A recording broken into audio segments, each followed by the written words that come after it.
reka nkuvuge imyato, reka nkuvuge ibigwi, reka nkuvuge ubutwari kuko urabikwiye. Uri inkotanyi cyane, uri icyogere mu nkuba, uri intwari mu ntwari, uri umugabo uhorana ijambo kandi akarihagararaho. Yavutse tariki enye mu kwezi kwa gatandatu, avukira mu Rwanda, muri Afurika, umugabane n'isi. Ni umusore udasanzwe, umusore akwaye igikundiro, bose baramwifuza kandi bakamukunda. Uwo mvuga yitwa Mr. Jean Gugu cyangwa se Gugu. Yakuriye mu karere ka Musanze, n'ubu niho akorera.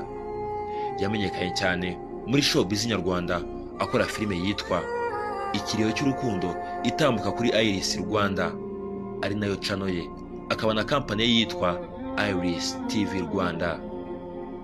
Mureke mubaratire, mureke mubavugire kuko ni inshuti ya bose, umukunzi wa bose, bose